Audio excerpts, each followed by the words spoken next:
ಯಾರು ತಗೊಳ್ತಾರೆ? ಆ ಲೂಟಿಕೋರರ ನೇತಾರ ಯಾರು ಅನ್ನೋದೇ ಪ್ರಶ್ನೆ, ಯಾರು ಒತ್ಕೊಳ್ತಾರೆ ಅಂತ. ಬಿಜೆಪಿ ಪ್ರಶ್ನೆ ಮಾಡ್ತೀನಿ. ಅದಕ್ಕಿಂತ ಮುಂಚೆ ಸತೀಶ್ ಅವರ ನಿಮಗೆ ಈ ಪ್ರಶ್ನೆ. ಕರೆಕ್ಟ್, ನೀವು ಹೊಣೆಗಾರಿಕೆ ಬಗ್ಗೆ ಮಾತಾಡ್ತಾ ಇದ್ದೀರಿ, ಬಹಳ ಖುಷಿ ವಿಚಾರ. ಯಾಕಂದರೆ ನಮ್ಮ ನಂಬಿಕೆ ಇದೆ ಅದರಲ್ಲಿ, ಎಮೋಷ್ನಲಿ ನಾವು ಇನ್ವೆಸ್ಟ್ ಮಾಡಿದ್ದೀವಿ. ನನಗೆ ಈ ಹೊಣೆಗಾರಿಕೆ ಅಂತ ಅಂದಾಗ ಅಕೌಂಟಬಿಲಿಟಿ ಮಾಡೆಲ್ ಡೆಲ್ಲಿಯಲ್ಲಿ ಹೆಂಗಿತ್ತು ಅಂತ ಒಂಚೂರು ಹೇಳ್ಬಿಡ್ತೀರಾ? ಯಾಕೆ ನಿಮಗೆ ಈ ಪರಿಸ್ಥಿತಿ ಬಂತು ಡೆಲ್ಲಿಯಲ್ಲಿ ಅಂತ ಹೇಳ್ತೀರಾ? ನಮಗ ಡೆಲ್ಲಿ ಅಲ್ಲ ಇವಾಗ ರಾಜಕೀಯಕ್ಕೆ ಹೋಗ್ಬಿಟ್ರೆ ಅಲ್ಲ, ರಾಜಕೀಯ ಆಗಿದೆಯಾ? ಏನು ತೊಂದರೆ ಇಲ್ಲ ನೋಡಿ.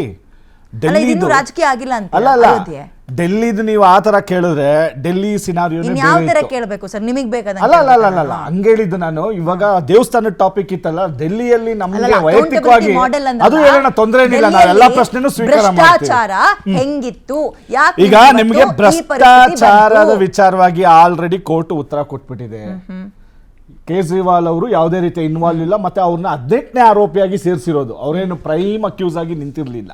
ಇಲ್ಲಿ ಏನೋ ಅವ್ರ ಹೆಸರನ್ನ ಸೇರಿಸಬೇಕು.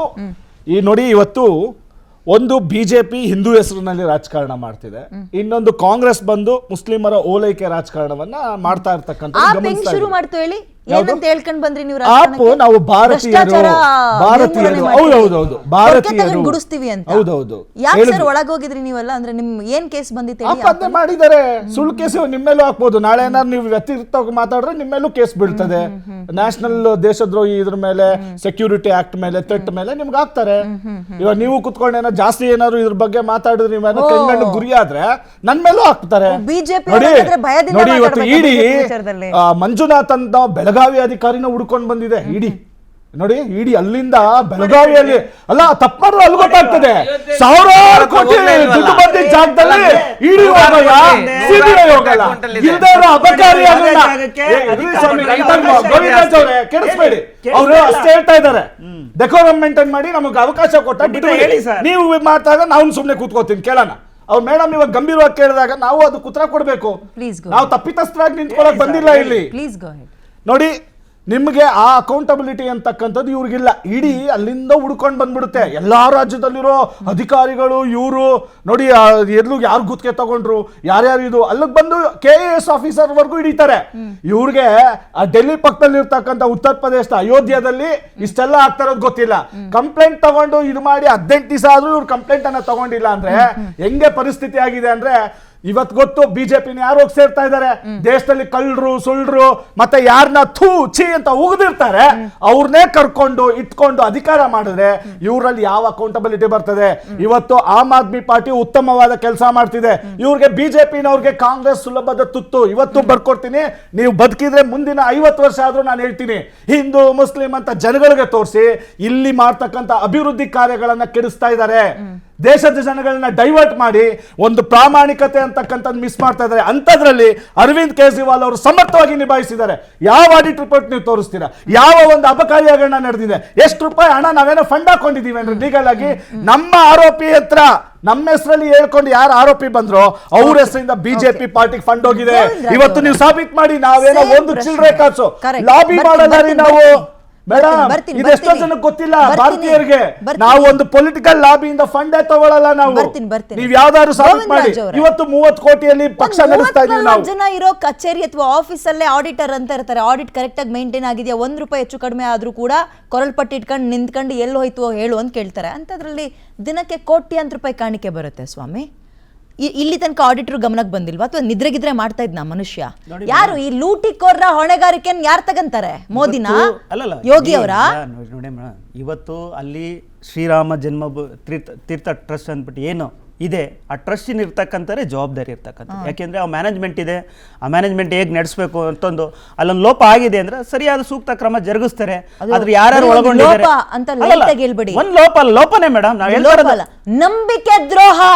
ನಿಮ್ಮನ್ನ ನಂಬ್ಕೊಂಡು ಓಟ್ ಹಾಕಿದ್ವಲ್ಲ, ಟ್ರಸ್ಟಿಗಳನ್ನ ಯಾರು ಮೇಡಮ್ ಟ್ರಸ್ಟಿಗಳನ್ನ ಅಪಾಯಿಂಟ್ ಮಾಡಿದ್ಯಾರು? ಇಲ್ಲ ನೋಡಿ ಮೇಡಮ್, ಇದು ಟ್ರಸ್ಟ್ ಅನ್ನೋದು ಅವತ್ತಿಂದಲೂ ನಡ್ಕೊಂಡು ಹೋರಾಟ ಮಾಡ್ಕೊಂಡು ಅವತ್ತೇ ಮುಂದುವರೆದ ಭಾಗ ಇದು. ಇವತ್ತು ಕಳ್ಳತನ ಮಾಡಿರ್ತಕ್ಕಂಥದ್ದು ಬಂದಂತ ಕೆಲಸಗಾರರು ನೋಡಿ, ಅದು ಖಂಡಿತವಾಗ್ಲೂ ಅದಕ್ಕೆ ಒಂದ್ ನಿಮಿಷ ಸಾರ್ಸೋ ಕೆಲಸ ಮಾಡ್ಬಿಡಿ. ಖಂಡಿತ ಇಲ್ಲ ಮೇಡಮ್, ಆ ರೀತಿ ಇಲ್ಲ. ಬಂದಿರ್ತ ಕೆಲಸಗಾರರಿಗೆ ಪನಿಷ್ಮೆಂಟ್ ಆಗುತ್ತೆ, ತನಿಖೆ ಆಗುತ್ತೆ ಖಂಡಿತವಾಗ್ಲೂ. ಈಗ ಜೈಲ್ಗೆ ಹಾಕಿರೋ ಈಗ ಜೈಲ್ಗೆ ನೀವು ಹಾಕೋದು ಬೇರೆ ಮಾಡಿದ್ರಲ್ಲ. ಚಿಕ್ಕ ಪುಟ್ಟ ದೇವಸ್ಥಾನಗಳನ್ನ ರಾಮನವಮಿಗೆ ಹೋಲಿಕೆ ಮಾಡಬೇಡಿ. ಮಾಡ್ತಾರೆ ಖಂಡಿತ. ಬೇರೆ ಖಂಡಿತ. ಚಿಕ್ಕ ಒಂದ್ ಪುಟ್ಟ ನಿಮಿಷ ದೇವಸ್ಥಾನಗಳಲ್ಲಾಗಿಲ್ವಾ ಅನ್ಕೊಂಡು ಅದನ್ನ ಅಯೋಧ್ಯೆ ಕಡೆಗೆ ಬೆಟ್ ಮಾಡಿ ಖಂಡಿತ ತೋರಿಸ್ಬೇಡಿ. ಇಲ್ಲ ಮೇಡಮ್, ಇದು- ಅಯೋಧ್ಯೆಯೇ ಬೇರೆ ವಿಚಾರ. ಇದು ಭಾರತದ ಅಯೋಧ್ಯೆಯನ್ನ ಜನರ ರಾಜಕೀಯ ಶಕ್ತಿ ಬಳಸ್ಕೊಂಡಿದ್ದೀರಾ ನೀವು. ಇರ್ತಕ್ಕಂಥದ್ದು. ಈ ಶಕ್ತಿಗೆಲ್ಲ ಒಂದ್ ಕಡೆ ಈ ರೀತಿ ಅನ್ಯಾಯ ಆದಾಗ ಖಂಡಿತ ಸುಮ್ನೆ ಬಿಡುವಂತ ಕೆಲಸ ಆಗದೇ ಇಲ್ಲ. ಅದ್ರ ಬಗ್ಗೆ ನಾವಂತೂ FIR ಹಾಕಕ್ಕೆ ಎಷ್ಟು ಸಮರ್ಥನೆ ದಿನ ತಗೊಂಡ್ರಿ? ಮೇಡಮ್, ಇದು ಯಾಕೆ ಎಲ್ಲಕ್ಕೂ ಇಷ್ಟು ದಿನ ಈಗ ಯಾವ್ದು ತನಿಖೆ ಅಂತ ಮೂರೇ ದಿನದಲ್ಲಿ ಎಲ್ಲವೂ ಕೂಡ ಕಾರ್ಯಾಚರಣೆ ಯಾವ್ದು ಮಾಡಿ 3 ದಿನ? ಇದು ವಿಡಿಯೋ ಅಂತ ಕೆಲಸ ಆರೋಪಗಳು ಕೇಳ್ಬಂದು ಎಷ್ಟು ದಿನ ಆಯ್ತು? ಜೈಲಿ ಆರೋಪ ಬಂದ ಮೇಲೆ ಎಲ್ಲಿ ಏನಾಗ್ತದೆ ಅಂತ ಒಂದು ನಾಯಿಗೆ accident ಆದ್ರೆ FIR ಹಾಕ್ತಾರಲ್ರಿ ಪಟ್ಟಂತ? ಮೇಡಮ್, ಈ ಪೂರ್ತಿ ರೋಡ್ ಅಲ್ಲಿ ನಾಯಿಗೆ accident ಆದ್ರೆ ಪಟ್ಟಂತ FIR ಹಾಕ್ತಾರಲ್ರಿ? ಕೆಲಸ ಆಗಿದೆ. ಗೋವಿಂದ ರಾಜೋರೆ, ಸಿಂಪಲ್. ರೋಡ್ ಅಲ್ಲಿ ಒಂದು ಆಕ್ಸಿಡೆಂಟ್ ಆದ್ರೆ, ಚಿಕ್ಕ ಪುಟ್ಟ ಆಕ್ಸಿಡೆಂಟ್ ಆದ್ರೆ FIR ಹಾಕ್ತಾರೆ. ಅಯೋಧ್ಯೆಯಲ್ಲಿ ಕೋಟಿ ಕೋಟಿ ನುಂಗ್ತಾ ಇದ್ದಾರೆ. ದೇಶದ ಮೂಲೆ ಜನರ 1 ರೂಪಾಯಿ ಕಾಣಿಕೆ ಇದೆ. FIR ಹಾಕಕ್ಕೆ 4 ದಿನ ಬೇಕಾ, 5 ದಿನ ಬೇಕಾ, 1 ವಾರ ಬೇಕಾ? SIT ಫಾರ್ಮ್ ಆಗಿದೆ, ತನಿಖೆ ಮಾಡಿದೆ, ತನಿಖೆಯಲ್ಲಿ ಯಾರ್ಯಾರು ಇನ್ವಾಲ್ವ್ ಆಗಿದ್ದಾರೆ ಏನ್ SIT? ಮಾಹಿತಿಯನ್ನ ತಗೊಂಡಿದ್ದಾರೆ. ಐವಾಶ್ ಅಂತ ಕರೀತಾರೆ. ಖಂಡಿತ ಐವಾಶ್, ಇದರಲ್ಲಿ ಮುಲಾಜೆ ಇಲ್ಲ ಮೇಡಮ್. ಕರ್ನಾಟಕದಲ್ಲ SIT ಇದರಲ್ಲಿ ಯಾವ ಮುಲಾಜ್ ಕೊಡೋ ಮೂಲಕ್ಕೆ ಬಿತ್ತು ಪ್ರಶ್ನೆನೇ ನೋಡ್ಲಿಲ್ವಾ ಇಲ್ಲ. ನಾವು? ಇದಕ್ಕೆ ಯಾರು ಉಪ್ಪು ತಿಂದವ್ರೆ ನೀರು ಕುಡಿಸ್ತಾರೆ, ಅದ್ರ ಬಗ್ಗೆ ಪ್ರಶ್ನೆನೇ ಇಲ್ಲ, ಬಿಡುವಂತ ಕೆಲಸನೂ ಇಲ್ಲ. ಖಂಡಿತವಾಗ್ಲೂ ತಕ್ಕ ಶಾಸ್ತಿ ಆಗೇ ಆಗುತ್ತೆ. ನೀರು ಕುಡಿತಾರೆ ಸಹಜ. ದುಡ್ಡು ತಿಂದರವರಿಗೆ ಏನ್ ತಿನ್ನಿಸ್ತೀರಾ ಹೇಳ್ರಿ? ಖಂಡಿತವಾಗ್ಲಿ ಈಗ ಏನೇನೋ ಕಾನೂನು ಅಡಿಯಲ್ಲಿ ಏನೆಲ್ಲ ಕ್ರಮ ಜರುಗಿಸಬಹುದು, ಖಂಡಿತ ಜರುಗಿಸುವಂತ ಕೆಲಸ ಆಗುತ್ತೆ. ಅದೊಂಥರ ಸಮರ್ಥನೆ ಮಾಡ್ಕೊಳಕ್ ನಿಲ್ತಿರಲ್ಲ. ನನಗೆ ಅದೇ ಆಶ್ಚರ್ಯ. ಈಗ ಯಾವ ರೀತಿಯ ಕ್ರಮ ಜರುಗಿಸಬಹುದು, ಬಂಡತನ ಕಾನೂನಿನ ಅಡಿಯಲ್ಲಿ ಏನೆಲ್ಲ ಕ್ರಮ ಕೈಗೊಂಡು ಅದನ್ನ ಘಟನೆಯನ್ನ ಅವ್ರಿಗೆ ಶಿಕ್ಷೆ ಯಾವ ಊರದು? ಮಂಜುನಾಥ್ ಅವ್ರದ್ದು ಇಲ್ಲಿ ಬೆಳಗಾಂ KS ಆಫೀಸರ್ ಇಡೀ ಅಲ್ಲಿಂದ ಇಲ್ಲಿ ಬೆಳಗಾವಿಗೆ ಬರ್ತಾರಂತೆ. ಉತ್ತರ ಪ್ರದೇಶದಲ್ಲಿ ಅಧಿಕಾರಿ ಕೋಟಿ ಕೋಟಿ ತಿಂತಾ ಇದ್ದಾರೆ. ಎಲ್ಲಾಯ್ತು ಅಲ್ಲಿ ಎಲ್ಲಾಯ್ತು? ಇಲ್ವಲ್ಲ, ಏಜೆನ್ಸಿಗಳೆಲ್ಲೋದ್ವು? ಅಲ್ಲಿ ಇನ್ವೆಸ್ಟಿಗೇಷನ್ ಮಾಡವು? SIT ಕಳ್ಳರನ್ನ ಕಣ್ಣೋರಿಸ್ತೀರಾ? ನಾವು ಕಣ್ಣೋರಿಸ್ತೀರಾ? ಸಾಧ್ಯ ಆದ್ರೆ ಅದನ್ನ CBIಗೂ ಕೊಡುವಂತ ಕೆಲಸ ಮಾಡೇ ಮಾಡ್ತಾರೆ. ಸಾಧ್ಯ? ಅಲ್ಲ, ಒಂದ್ ನಿಮಿಷ. ಇನ್ನು ಏನ್ರಿ ಅಲ್ಲ, ಹಂಗಾದ್ರೆ? ಒಂದ್ ನಿಮಿಷ ಹೇಳ್ತೀನಿ ಕೇಳಿ. ಮೇಡಮ್, ಕಂಪ್ಲೀಟ್ ಮ್ಯಾನೇಜ್ಮೆಂಟ್ ಡಿಸಾಲ್ವ್ ಮಾಡಬೇಕು. ಅದನ್ನ ಹೇಳಿ ಬಾಯಲ್ಲಿ ಬರ್ತಾ ಇಲ್ಲ, ಅವ್ರಿಗೆ ಹೇಳಕ್ಕೂ ಆಗಲ್ಲ. ಕ್ರಮ ಜರುಗಿಸುವಂತದ್ದು, ಶಿಕ್ಷೆ ಕೊಡುವಂತ ಕೆಲಸ ಅಸಮರ್ಥರಿದ್ದಾರೆ ಅವ್ರು. ಕಂಪ್ಲೀಟ್ ಡಿಸಾಲ್ವ್ ಮಾಡಿ ಮುಂದಿನ ಕ್ರಮ ಹೇಗೆ ಜರುಗಿಸಬೇಕು ಅಂತ ಹೇಳ್ಬಿಟ್ಟು ಅಲ್ಲಿನ ಮುಖ್ಯಮಂತ್ರಿಗಳು ತೀರ್ಮಾನ ಮಾಡೇ ಮಾಡ್ತಾರೆ. ಪ್ರಶ್ನೆ ಇಲ್ಲ. ಭಕ್ತರ ಸಂಖ್ಯೆ ಕಡಿಮೆ ಆಗತ್ತೆ ಅಂತ ಯಾರೋ ಒಂದು ಸ್ಟೇಟ್ಮೆಂಟ್ ಕೊಡ್ತಾ ಇದ್ರು. ನಾನು ಒಪ್ಪಲ್ಲ, ಬಟ್ ನೀವೇನಂತೀರಿ? ಹೌದು, ನಾನು ಕಡಿಮೆ ಆಗಲ್ಲ, ಉಂಡಿಗೆ ದುಡ್ಡು ಹಾಕೋರ್ ಸಂಖ್ಯೆ ಕಡಿಮೆ ಆಗುತ್ತೆ ಅಂತೀರಾ? ಯಾಕಂದ್ರೆ ದೇವರಲ್ಲಿ ನಂಬಿಕೆ, ಧಾರ್ಮಿಕ ನಂಬಿಕೆ ಏನಕ್ಕೆ ಕಡಿಮೆ So, ಆಗುತ್ತೆ? ಕ್ಷೇತ್ರದ ಭಕ್ತರ ಸಂಖ್ಯೆ ಸಂಖ್ಯೆ ಯಾಕೆ ಕಡಿಮೆ ಆಗುತ್ತೆ ಅನ್ನೋ ಸ್ಟೇಟ್ಮೆಂಟ್ ನ ನಾನು ಒಪ್ಪಲ್ಲ. ಯಾರೋ ಹೇಳ್ತಾ ಇದ್ದೀನಿ, ಬಂದು ನಿಮ್ ಗಮನಕ್ಕಾಗ್ದೆ. trust, ಬಟ್ ಇನ್ ಮುಂದಕ್ಕೆ ಅಯೋಧ್ಯೆಗೆ ರಾಮನ್ ಹುಡುಕೊಂಡು ಹೋಗೋರು ಹೋಗಿ ಕೈ ಮುಕ್ಕೊಂಡ್ ಬರ್ತಾರೆ. ಕಾಣಿಕೆ ಹಾಕೋರ ನಂಬರ್ಸ್ ಆಟೋಮೆಟಿಕ್ ಆಗಿ ಕಡಿಮೆ ಆಗ್ಬೋದು. ಬಿಕಾಸ್ ರಾಮನ್ ಆಗ್ತಾ ಇಲ್ಲ, ಅದು ಯಾವ್ದೋ ಬೇರೆಯವ್ರ ಜೇಬಿಗೆ ಬೀಳ್ತಾ ಇದೆ. ಹೋರಾಟ ಮಾಡಿದವ್ರ ಜೇಬಿಗೆ ಬೀಳ್ತದೆ. ಅಯ್ಯೋ, ರಾಮ ಮಂದಿರ ಕಟ್ತೀವಿ ನಾವು, ಹೋರಾಟ ಮಾಡಿದ್ವಿ, ಬಲಿದಾನಗಳನ್ನ ಮಾಡಿದ್ವಿ, ನಮಗೆ ಓಟ್ ಹಾಕಿ ಅಂತ ಹೋರಾಟ ಮಾಡಿದ್ರು, ಓಟ್ ಹಾಕಿಸ್ಕೊಂಡ್ರು, ಗೆದ್ರು. ಈ ಕಾಣಿಕೆನು ಬಿಡ. ಈಗ ಲಾಸ್ಟ್ ಇಯರ್ 157 ಕೋಟಿ ಬಂದಿದೆ ಅನ್ನೋದು ರಿಪೋರ್ಟ್ ಇರೋದು. 157 ಕೋಟಿ. ಈಗ ನೆಕ್ಸ್ಟ್ ಏನು ಎಷ್ಟು ಬಂದಿದೆ ಅಂತ ಒಂದು ರಿಪೋರ್ಟ್ ಬರುತ್ತಲ್ಲ, ಅದರಲ್ಲಿ ಜನರ ನಂಬಿಕೆ ಯಾವ ತರ ಹೋಗ್ತಾ ಇದೆ, ಉಂಡಿಗೆ ಹಾಕ್ತಾರ ಇಲ್ಲ, ಅದ್ರಲ್ಲಿ ಖಂಡಿತವಾಗ್ಲೂ ನಾನು ಹೇಳುವಂತ ದೇವರಲ್ಲಿ ನಂಬಿಕೆ ಕಡಿಮೆ ಆಗಲ್ಲ. ಹುಂಡಿಗೆ ಹಣ ಹಾಕೋದು, ನೇರವಾಗಿ ಹಣ ಹಾಕೋದು. ಹೇಳಿ ಸರ್, ಏನೇನು ಅನುಮಾನ ಇದೆ ಕಾಂಗ್ರೆಸ್ನವರಿಗೆ? ನೋಡಿ, ಇಶ್ಯೂ ಯಾಕೆ ಬಂತಂದ್ರೆ, ಇವರು ಚಪಕ್ ರಾಯ್ ಅವರು ಡ್ರೈವರ್ಗೆ ಜವಾಬ್ದಾರಿ ಕೊಟ್ಟರು. ಆಮೇಲೆ ಅನಿಲ್ ಮಿಶ್ರಾ ಅಂತ ಇನ್ನೊಬ್ಬ ಟ್ರಸ್ಟಿ ಅವರು 4 ಜನನ ಅವ್ರ ರಿಲೇಷನ್ಸ್ನ ಅಪಾಯಿಂಟ್ ಮಾಡ್ಕೊಂಡಿದ್ದಾರೆ ಆ ದುಡ್ಡು ಕೌಂಟ್ ಮಾಡೋದಕ್ಕೆ. ಅನಿಲ್ ಮಿಶ್ರಾ ಅವರು ಇವಾಗ ಆಚೆ ಹೋಗಿದ್ದಾರೆ. ಆ ಏಜೆಂಟ್ಗಳು ನಿಮ್ಗಳ ಕಡೆಯವರು ಅಂತ ಅವ್ರ ಅನುಮಾನ. ಸಂತೋಷ ಅದಕ್ಕೆ ನಾವು ಕೇಳ್ತಾ ಇರೋದು. ಅದಕ್ಕೆ ಬುಲ್ಡೋಜರ್ ಎಲ್ಲಿದೆ ಅಂತ ಈಗ ಮಾಡ್ಕೊಂಡಿದ್ದಾರೆ.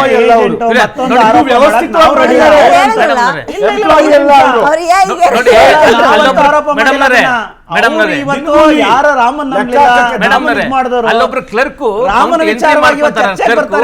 SIT ರಿಪೋರ್ಟ್ ಮೆನ್ಷನ್ ಮಾಡಿರೋದು. ಅಲ್ಲೊಬ್ಬ ಕ್ಲರ್ಕ್ ಫಸ್ಟ್ ಅವ್ರ ಹೆಸರು ಶುಕ್ಲಾ ಅಂತಾನೆ, ಅವರು ರಿಪೋರ್ಟ್ ಮಾಡ್ಕೊಳ್ತಾರೆ ಎಷ್ಟು ಹಣ ಬಂತು, ಯಾವ ಕೌಂಟಿಂಗ್ ಏನಂತ.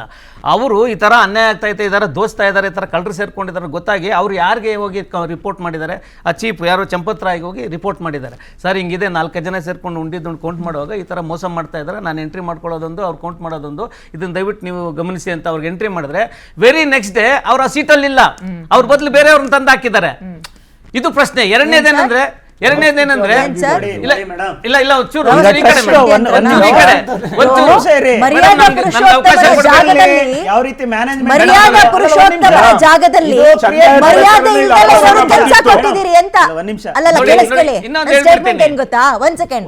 ಮರ್ಯಾದಾ ಪುರುಷೋತ್ತಮನ ಜಾಗದಲ್ಲಿ ಮರ್ಯಾದೆ ಇಲ್ದಲೇ ಇರೋರಿಗೆ ಕೆಲಸ ಕೊಟ್ಟಿದ್ರಿ, ಅಯೋಗ್ಯರಿಗೆ ಕೆಲಸ ಕೊಟ್ಟಿದ್ರಿ. ಅವ್ನ್ ಪ್ರಶ್ನೆ ಕೇಳ್ತಾನೆ ಅಂದ್ರೆ ಸರಿಯಾಗಿ ಲೆಕ್ಕ ಇಲ್ಲ ಅಂದ್ರೆ ಅವ್ನು ನಾಳೆ ಆ ಕೆಲಸದಲ್ಲೇ ಇರ್ತಾ ಇರ್ಲಿಲ್ಲ. ಅವತ್ತು ಟ್ರಸ್ಟ್ ಗಮನಕ್ಕೆ ಬಂದಿದ್ರೆ ಅವತ್ತೇ ಕಿತ್ತಾಕ ಕೆಲಸ ಮಾಡ್ಬೇಕಾಗಿತ್ತು. ಹೇಳ್ದೆಲ್ಲ ನಮಗೆ ಕೆಲ್ಸಕ್ಕೆ ಗೊತ್ತಿಲ್ಲ. ಒಂದ್ ನಿಮಿಷ No, no, ಮೇಡಮ್ ಇದು SIT ನೋಡ್ರಿ, report. ನಾನು ಹೇಳ್ತಾ ಒಂದ್ ನಿಮಿಷ, ಇರೋದಲ್ಲ. ಆ ಮಾಹಿತಿ ಅಲ್ಲಲ್ಲ ಒಂದ್ ನಿಮಿಷ ಈಗ No. ಬಿಜೆಪಿ ಅವರಾಗಿ ನಾವೇನ ಅದು ಯಾವ ತರ ನಿಂತ್ಕೊಂಡು ನೇಮಕ ನೋಡ್ತಾ ಇರಲ್ಲ. ಮಾಡೋದು ಅದಕ್ಕೆ ಅವ್ರಿಗೆ ಒಂದು ಟ್ರಸ್ಟ್ ಇನ್ನೂ ಇದೆ. ಕೆಲಸ ಮಾಡೋದು ಚೀಫ್ ಆಫ್ ಟ್ರಸ್ಟ್ ಅವರೇ 92ರಿಂದ ಅಯೋಧ್ಯೆಗೆ ಏನ್ ಯಜಮಾನ್ರು ಇದ್ದಾರೆ ಅವ್ರಿಗೂ ಕಂಪ್ಲೇಂಟ್ ಮಾಡಿದ್ದಾರೆ. ಆ ಯಜಮಾನ್ರ ಇನ್ವಾಲ್ವ್ಮೆಂಟ್ ಇದೆ ಅನ್ನೋದು ನನ್ನ ಆರೋಪ.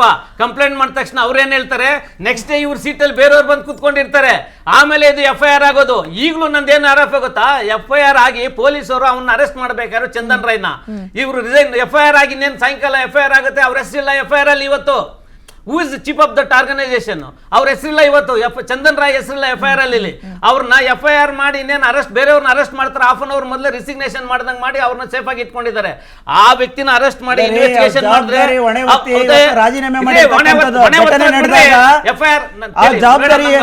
ಇವತ್ತು ರಾಜೀನಾಮೆ ಕೊಟ್ಟಿದ್ದಾರೆ. ಹೊಣೆ ಹೊತ್ಕೊಂಡು ರಾಜೀನಾಮೆ ಕೊಟ್ಟಿದ್ದಾರೆ ಯಾರು? ಚಂಪತ್ ರಾಯ್. ಅಲ್ಲಲ್ಲ, ಈ ಘಟನೆ ನಡೆದಿದೆ ಅಂತ ಹೇಳ್ಬಿಟ್ಟು